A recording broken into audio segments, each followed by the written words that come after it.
주님을 따른다는 것이 무엇일까요?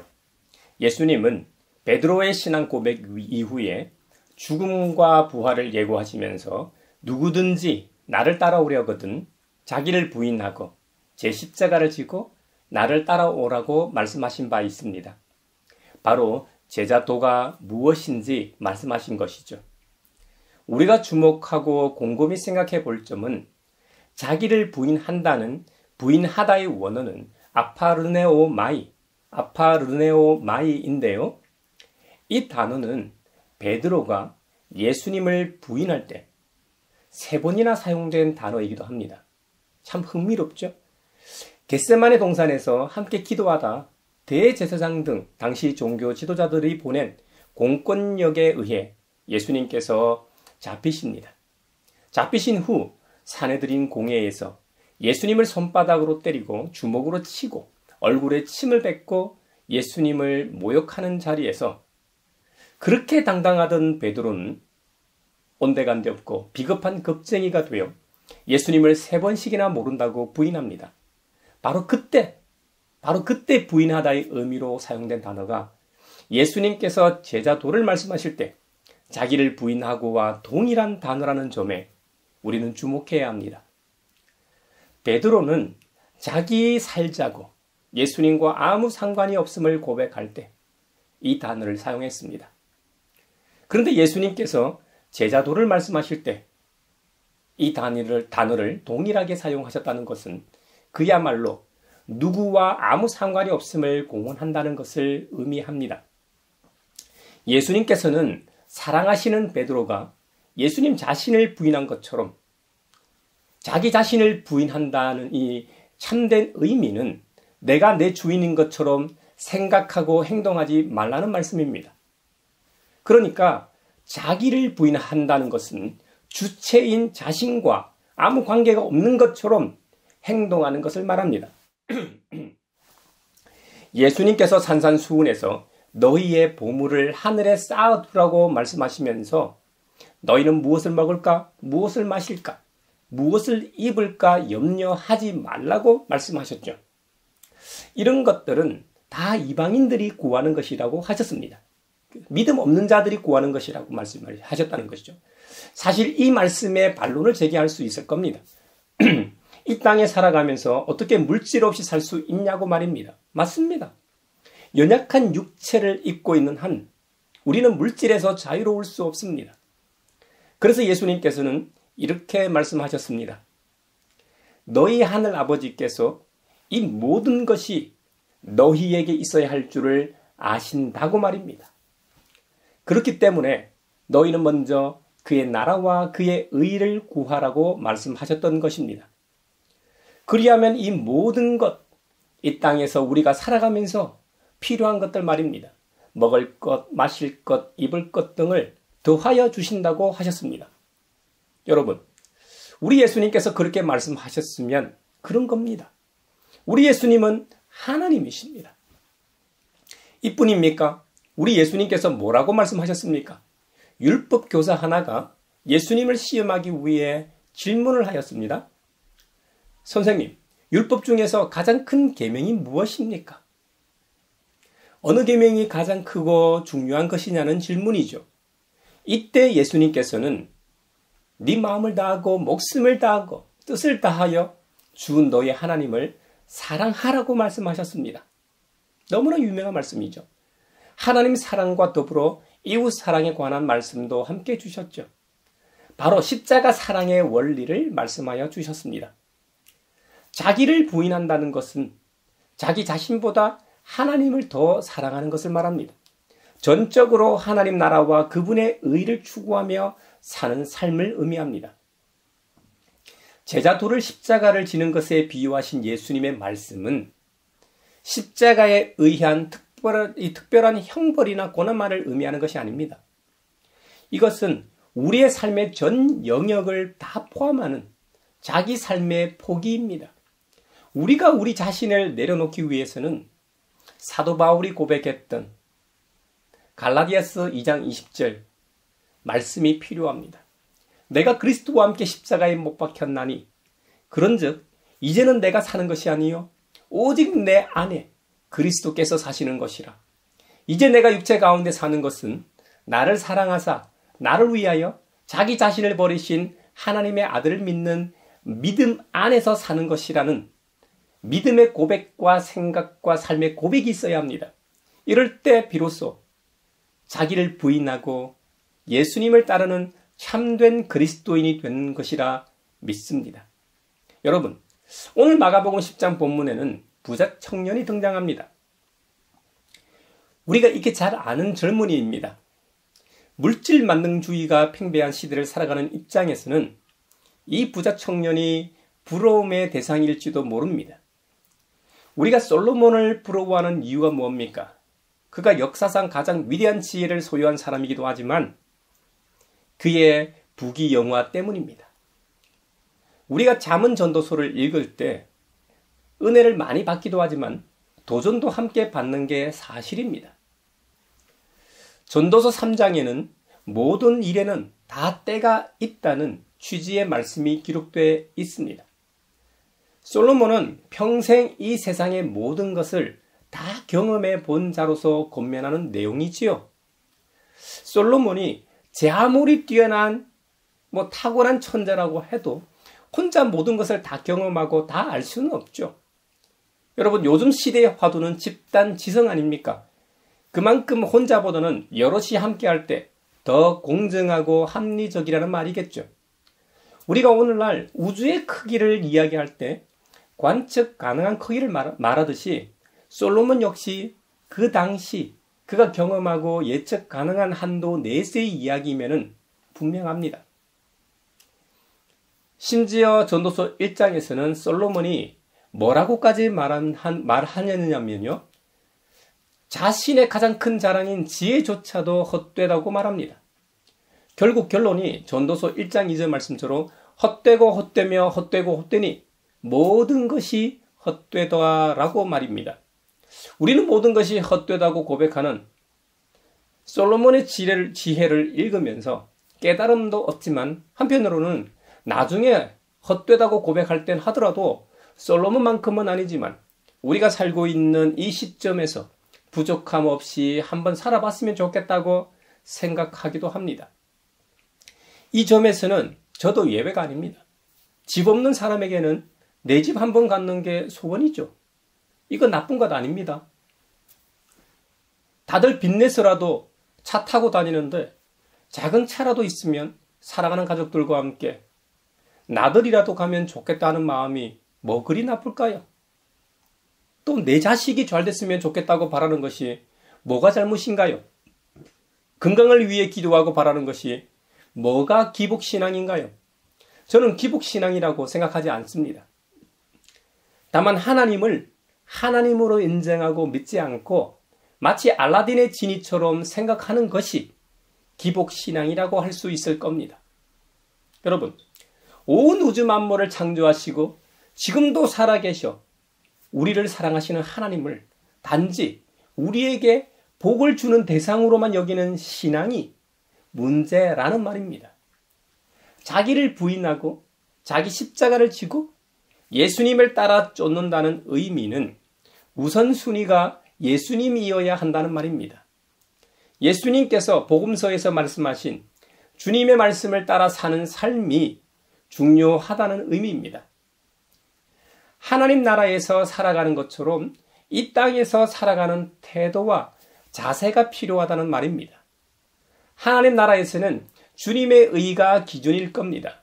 여러분, 이 땅이 하나님 나라라면 이 땅에서 주님의 의를 따라 살아야 한다는 것입니다. 이것이 자기를 부인하는 삶입니다. 이것이 주님을 따르는 삶입니다. 우리 모두가 이런 제자의 삶을 살 수 있기를 축원합니다. 부자 청년은 나름 자신했던 것 같습니다. 선하신 선생님, 내가 영원한 생명을 얻으려면 무엇을 해야 합니까? 이에 예수님께서는 네가 유대인으로서 이미 계명을 알고 있을 것이다. 일례로 살인하지 말라, 간음하지 말라, 도둑질하지 말라, 거짓으로 증언하지 말라, 속에서 빼앗지 말라, 그리고 말이죠, 부모를 공경하라와 같은 것 말입니다. 그랬더니 이 젊은 부자가 또 자신 있게 답합니다. 선생님, 나는 이 모든 것을 어려서부터 다 지켰습니다. 나는 십계명에서 명하고 있는 이런 삶을 그것도 어릴 적부터 다 지키며 살아왔습니다. 예수님께서 그 젊은 부자를 눈여겨보시고 사랑스럽게 여기셨다는 표현을 볼 때 단순히 여러 군중들 중 하나로 보신 게 아닙니다. 그를 유심히 예의주시하면서 지켜보셨다는 말입니다. 그가 갈구했던 진정한 영생을 얻기를 원하시면서 말이죠. 하지만 그에게 부족한 거 하나를 말씀하십니다. 마가복음 10장 21절입니다. 예수님께서 그를 눈여겨보시고 사랑스럽게 여기셨다. 그리고 그에게 말씀하셨다. 너에게는 한 가지 부족한 것이 있다.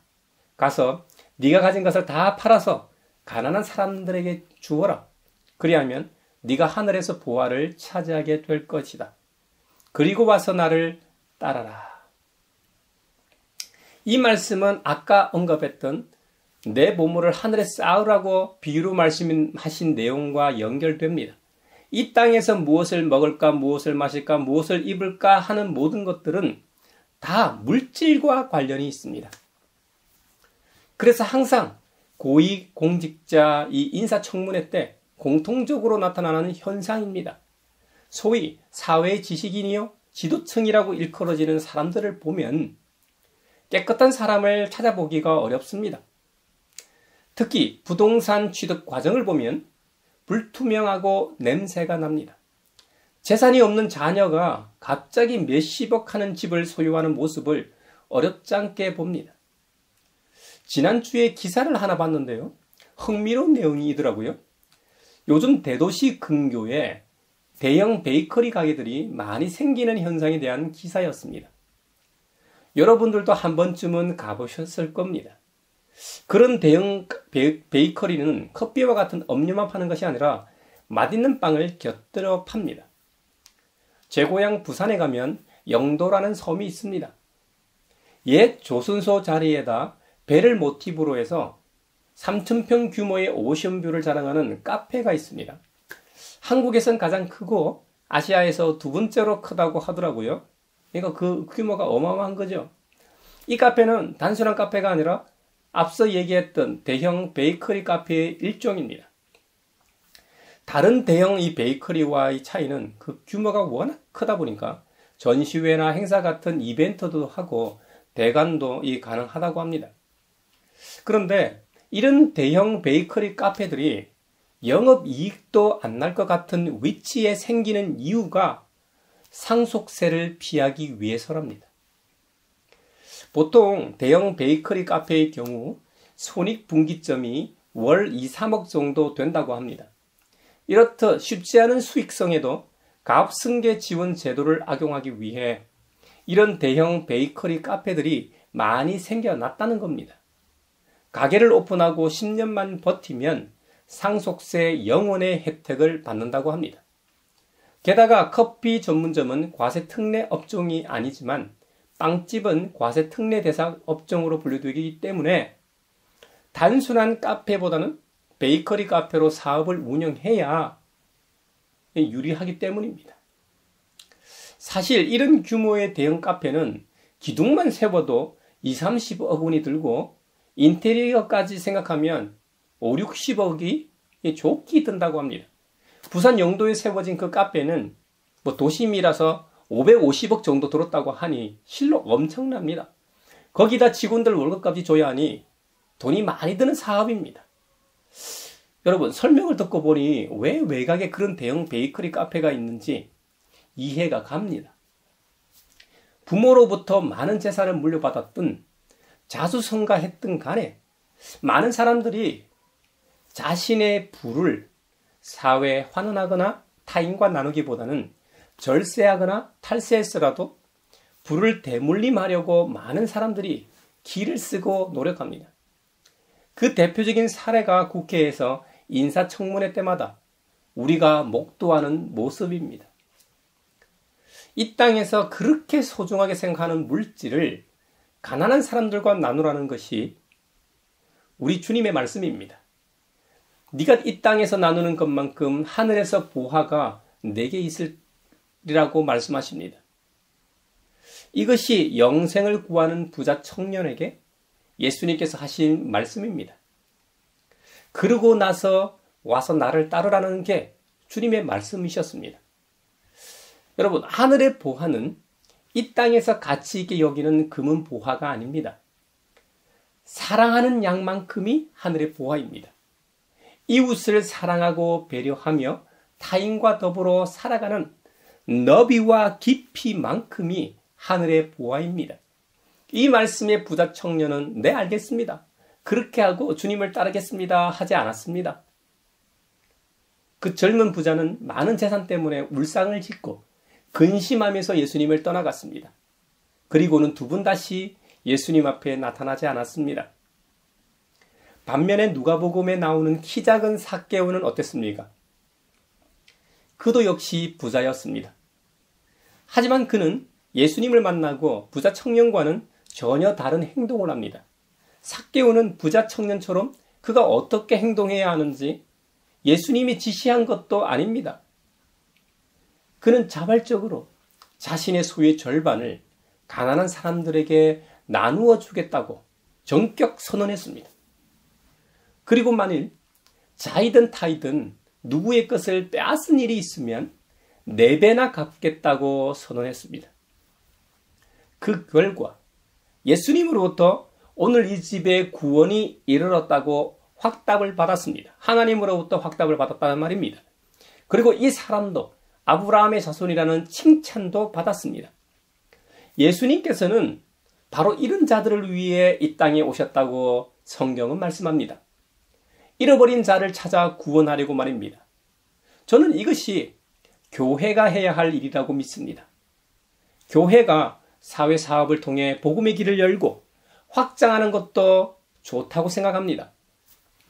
교육이나 복지나 의료 등과 같은 전문 영역을 통해 사회에 공헌하는 것도 중요하다고 생각합니다. 하지만 그럼에도 불구하고 주객이 전도되어서는 안 됩니다. 교회는 교회다워야 합니다. 다른 일들은 부수적인 일들입니다. 다른 일들이 중요해져 교회의 본연의 모습이 희미해져서는 안 된다는 말입니다. 그래서 예수님께서 부자 청년과의 대화 이후에 재산을 가진 사람은 부자는 말이죠. 하나님의 나라에 들어가기가 참으로 어렵다고 말씀하신 겁니다. 어느 정도 어려우냐면요. 낙타가 바늘귀로 지나가는 것이 더 쉽다고 비유로 말씀하셨습니다. 여러분, 낙타가 어떻게 그 작은 바늘귀로 지나갑니까? 저도 요즘 노안이 와서 가는 실을 이 바늘귀에 넣기가 쉽지 않더라고요. 그런데 하물며 낙타가 그 작은 바늘귀로 어떻게 지나갑니까? 돈 좀 있는 분들은 걱정이 되시죠? 이 말은 부자는 다 하나님 나라에 못 들어간다는 말씀이 아닙니다. 걱정하지 마십시오. 물질을 하나님으로 섬기는 자들은 하나님이 주인이신 나라에 못 들어간다는 의미입니다.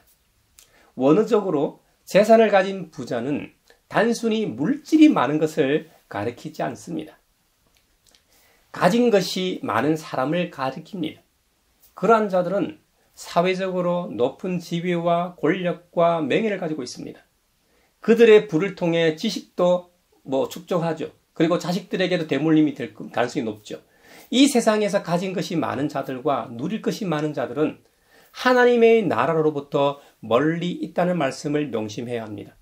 그래서 예수님께서도 한 사람이 두 주인, 즉 하나님과 재물을 겸하여 섬길 수 없다. 하나님과 세상을 겸하여 섬길 수 없다고 지적하셨던 것입니다. 왜냐하면 이 세상에서 가진 것이 그 자신들의 올무가 되어 하나님을 올바르게 그리고 온전히 섬기지 못하게 하기 때문이죠. 여러분, 이 땅에서 하나님을 주인으로 섬기지 않은 사람이 어떻게 하나님 나라를 기억하고 그 나라를 위해 살 수 있겠습니까? 그들에게는 예수님도 필요 없습니다. 이 땅에서 필요한 대부분의 것들이 다 있는데 그것들이 주인인데 왜 예수님을 찾겠습니까? 예수님을 믿어봐야 불편할 뿐이죠. 예수님은 서로 사랑하라고 하시면서 가진 것이 있으면 타인과 나누라고 하는데 어떻게 예수님을 믿고 따르겠습니까? 그런 의미에서 하나님의 나라는 누구에게나 열려 있으나 모두가 들어갈 수 있는 나라는 아닌 것이죠. 하나님의 나라는 들어가기가 쉬우면서도 한편으로는 어렵다는 것을 알 수 있습니다. 저는 가양교회 목회자로서 우리 교회 성도 여러분들이 다 가난하게 살기를 원하지 않습니다. 여러분 모두가 영육 간에 강건하고 물질의 풍요함도 누리고 부족함 없이 살 수 있기를 바랍니다. 여러분의 자녀와 그 자녀의 자녀들도 형통하길 바랍니다. 다만 하늘의 은혜로 인한 그 부요함이 올무가 되지 않기를 기도할 뿐입니다. 바라기는 하늘의 은혜와 이 땅의 풍요가 여러분들만의 소유로 끝나지 않고 태초의 말씀처럼 그 소유를 공유하며 나눔으로써 더불어 살아갈 수 있기를, 그리고 결국 예수님의 가르침대로 이웃 사랑의 실천이 물질을 통해 나타나기를 축원합니다. 부자 청년과의 이 만남에서 목격했던 예수님의 이 말씀에 제자들이 놀라며 걱정했습니다. 그렇다면 누가 구원을 받을 수 있겠는가 하고 말입니다. 이 예수님께서는 사람에게는 불가능한 일이지만 하나님께는 모든 일이 가능하다고 말씀하셨습니다. 할렐루야. 그래서 우리가 하나님을 믿는 것입니다. 하나님만이 우리의 유일한 구원이시기 때문이죠. 구원이라는 것은 우리가 죽어서 가는 천국이기도 하지만 예수님 믿는 순간부터 이 땅에서 천국을 경험하는 것입니다. 하나님이 계시는 곳이 곧 하나님의 나라이기 때문이죠. 창조주 하나님께서는 영원 전부터 영원까지, 오늘날 우리 과학이 관측 가능한 우주 끝에서부터 우리 마음속까지 성령을 통해 존재하십니다. 우주 끝에서부터 우리 마음속까지 표현한 것은 이해를 돕기 위한 표현입니다. 하나님은 우주보다 훨씬 크신 분입니다. 그렇다면 죽음 이후에 가서 살 하늘나라뿐만 아니라 지금 여기 가정에서, 교회에서, 직장에서, 학교에서 우리가 가는 곳마다 하나님이 함께 하신다면 바로 그 자리가 하나님 나라요 천국입니다. 아멘. 이 사실을 믿는 우리 모두가 되기를 바랍니다. 무엇보다도 그 하나님 나라를 누리며 사는 저와 여러분이 되길 축원합니다.